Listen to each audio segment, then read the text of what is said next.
Mario, eh? Gotta love him. Ever since the 80s, Mario has pretty much been a hallmark of excellence in gaming, and for good reason.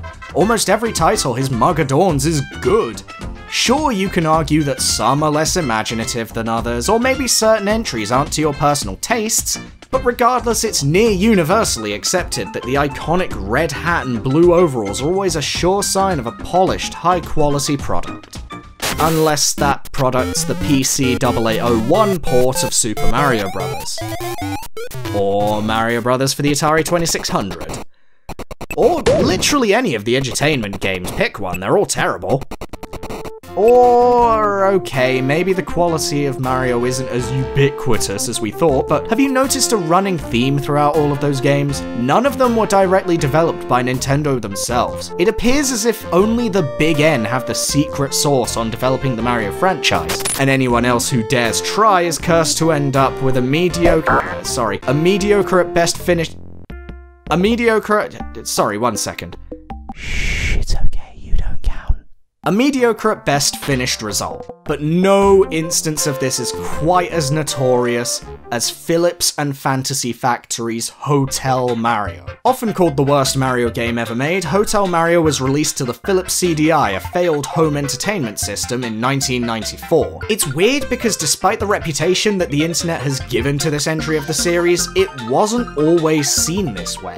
Upon release, it actually received either mixed or fairly positive reviews depending on where you looked. In fact, American publication Video Games The Ultimate Gaming magazine gave it a 7 out of 10 in July 1994. So what changed between then and 2005 when EGM called Hotel Mario the series' most embarrassing moment? Maybe through playing it, we'll find out. The first thing to discuss when looking at this title is the cutscenes. After all, they are what first greets you after the obligatory company logos. Nice of the princess to invite us over for a picnic, eh, Luigi?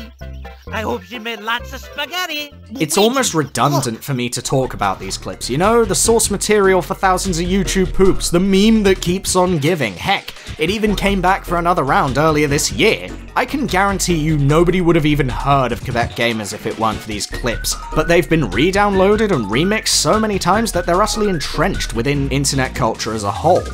But why? Why would that be the case? Well, there's plenty cause. Between the off-model MS Paint artwork, the janky animation and the doofy soundtrack, Hotel Mario's cutscenes managed to perfectly encapsulate a weird fever dream vibe that's only accentuated by the odd premises and dialogue choices. Like here, have a couple of examples. Hey you! Get off of my cloud!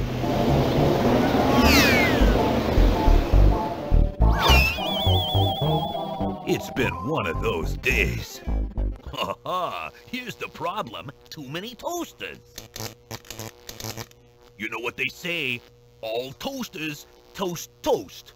Nobody says that, Mario. You are literally the only person I have ever heard say that, and it's not even true, you know? Toasters don't toast toast, they toast bread. And another thing, why on earth is Bowser using a bloody ton of toasters to cut the lights in his hotel? Like, couldn't he have installed, I don't know, a dimmer switch or something? You know, something rational, something normal? I mean, Jesus, or did he really need that much toast from his sourpuss bread? Gameplay is split across 7 hotels with roughly 10 stages each to them. Each stage is a screen big and sees our mustachioed avatar running around attempting to shut every door before moving on to the next level. However, there are a few caveats that make this task not as simple as it seems at first glance. For starters, Mario's jump is not high enough that it can take him between floors, and instead he has to use these elevators. Rather, the jump is used in order to dispatch enemies who will walk around and reopen doors that you have previously shut, so there's a strategic element in play. Do you tempt the timer and make sure to take out every single enemy? Or do you take your chances and dodge them in order to get all the doors shut as fast as possible? It's also worth mentioning that as well as direct contact with your foes, you can also die by running out of timer if all doors are opened. Though the staple power-ups and collectibles are available to help you, of course. Coins to collect for extra lives, though I could never figure out how much you need. Mushrooms give you an extra hit, signified by neon glowing overalls. and fire flowers allow you to hold both buttons down and blast away baddies from across the screen. While the mechanics of Hotel Mario aren't so bad in concept, the main problem with this title's game design lies in the execution, mainly in just how far it escalates the challenge so quickly. The first couple of hotels are easily manageable, but World 3 is the first hint of trouble and sees you having to deal with lowered visibility and ice physics in already tight spaces. Then by World 4 you're dealing with these clouds that seem to get in your way. By World 5 you're dealing with bats that are almost impossible to accurately stomp on, and ghosts everywhere. And once you hit World 6, what was once an enjoyable little arcade romp has now become a frustrating clusterfuck. Look at this, there are far too many enemies to deal with at once, especially since if you jump wrong you'll just wind up hitting the guys above. Doors often reopen faster than you can shut them at this point, and the elevators now change directions randomly with no system of telling which way one will go before you get in. And to top it all off, levels don't just last a single screen anymore. No, you basically have to beat 2 stages back to back now. Yeah, I think I'll pass. The number of game overs I received from World 6-9 alone is ludicrous compared to anything else I had thrown at me before it, and I've been put off so much that I have no desire to ever try and take on Wendy or see anything else this game has to offer. Which is a shame, because there are things to like here, shocking as that may sound. The music, while generic, has some good melodies here and there, and the instrumentation provides ample atmosphere to the levels you play through. As opposed to trying to pastiche Koji Kondo's distinct Mario sound, or straight up rip off the Super Mario World theme as many of the edutainment titles did, Hotel Mario tries to do its own thing, and I can respect it for that. Think of it a bit like Sonic CD's US soundtrack. While it may not necessarily be to everyone's taste, it's an interesting sound and a breath of fresh air. Graphically, this isn't too shabby either. While definitely not up to par with something first-party like Super Mario World or Yoshi's Island, Hotel Mario still remains vibrant and colourful and sports a style reminiscent of the old 90s Mario cartoons by Deke. I get the feeling that's the kind of style they were going for with these, especially given how Mario and Luigi's voice acting in the cutscenes is closer to that than anything else. You bring a light? No.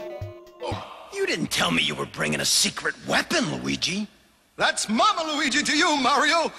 Definitely still different, but, you know, parallels to be drawn. So, Hotel Mario. Is it a 5-star all-inclusive treat, or better off condemned? It's definitely not as bad a time as its reputation would have you think, believe it or not. The core gameplay, while basic, is surprisingly enjoyable, and the soundtrack and graphics really aren't so bad. While I will fully admit that this is nowhere near the degree of quality one would expect from an official Nintendo effort, Hotel Mario isn't exactly doomed from the start, nor is it the embarrassment to the Mario name people give it credit for.